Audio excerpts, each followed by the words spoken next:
We have all been taught about the first guy to set foot on the moon. Almost all of us have his name on our fingertips, and of course people would remember it.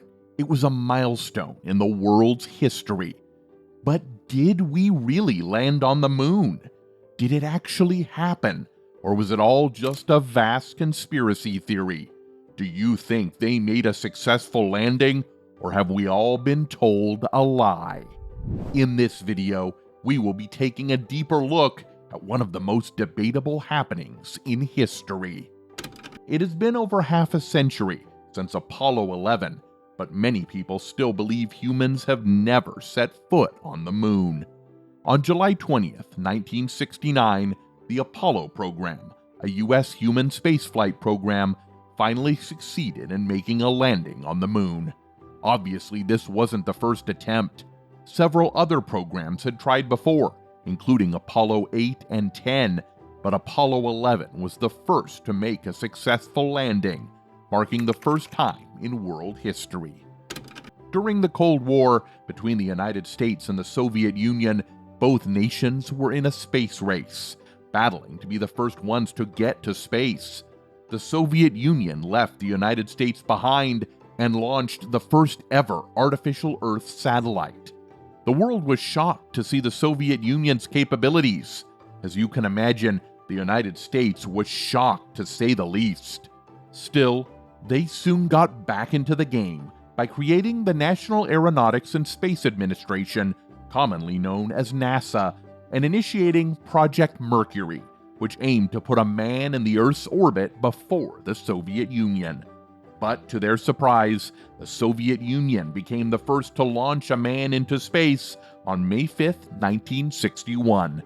Within a few days of this, after several discussions, on May 25, 1961, American President John F. Kennedy declared openly that before the current decade ends, America would be launching a man on the moon, and not only that, but he also claimed that said man will safely return to the Earth.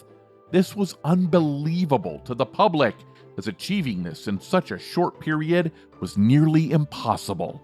The next few years were spent in achieving this goal. Almost $9 billion was provided to fund this program.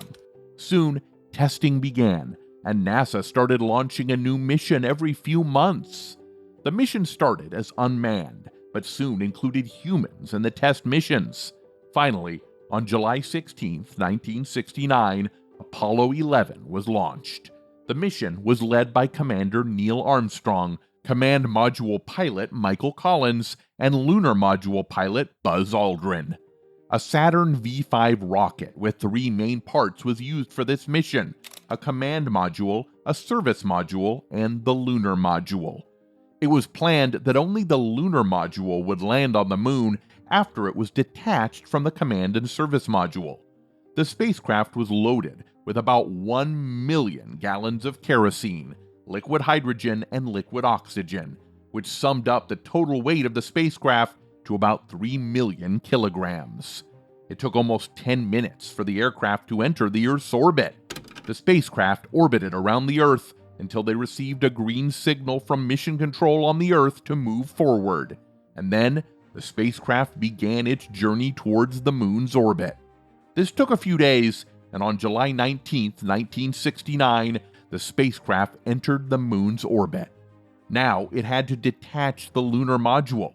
The command and service module was controlled by Michael Collins, which meant that only Commander Neil Armstrong and Buzz Aldrin could make it to the moon. At around 16 past 8, the spacecraft entered a low-fuel situation. The astronauts got a countdown from the mission control to either land or abort.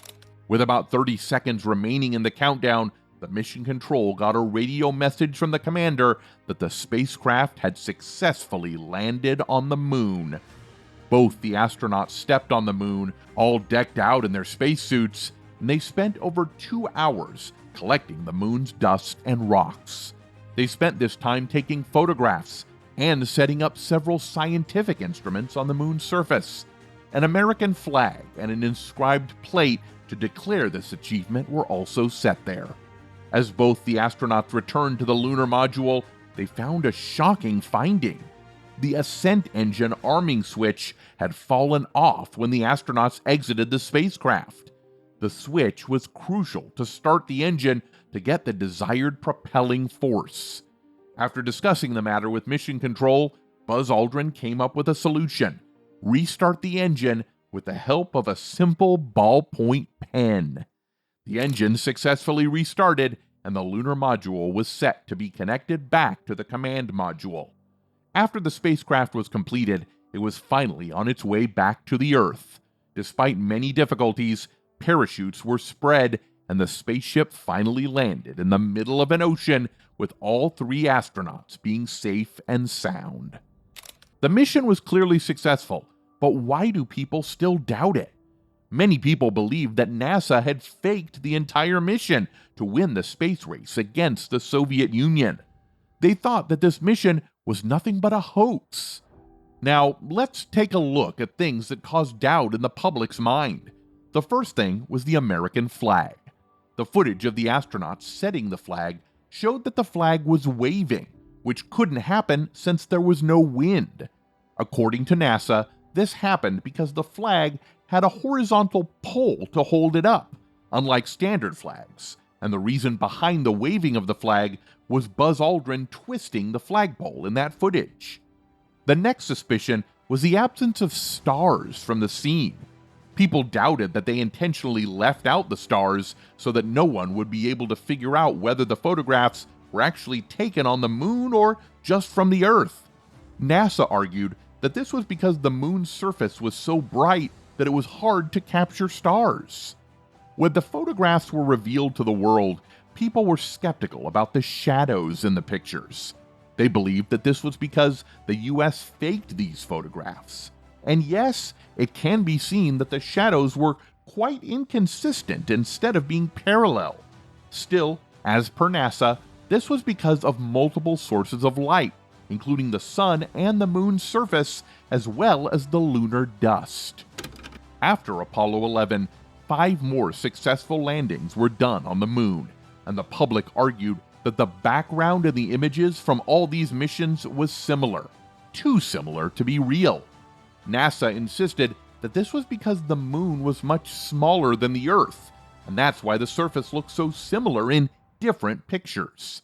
Skeptics argued that it would be impossible for the spacecraft to land on the moon after being exposed to the radiation in space. However, NASA claims its spacecraft was covered with aluminum to protect it from radiation.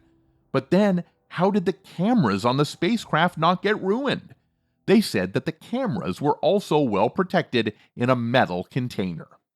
These were the doubts that people had in their minds.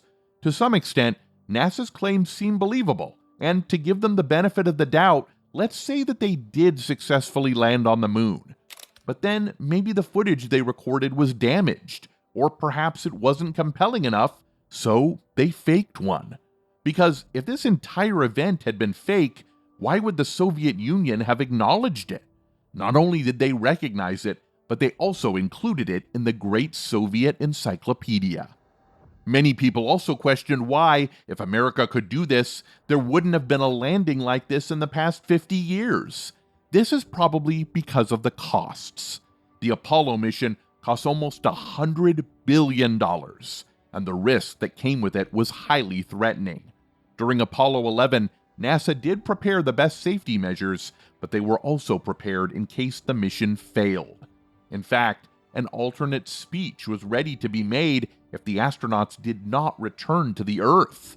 But after almost half a decade, NASA is again setting up the groundwork to launch humans to the moon with their new Artemis program, through which NASA has planned to send the first woman and first person of color to the moon. Like the Apollo, testing is being done, and if all goes well, we might see another moon landing by 2030. Regardless of the doubts, I believe NASA did make it to the moon. What do you think? Let us know your thoughts in the comments below, and don't forget to subscribe to our channel. See ya!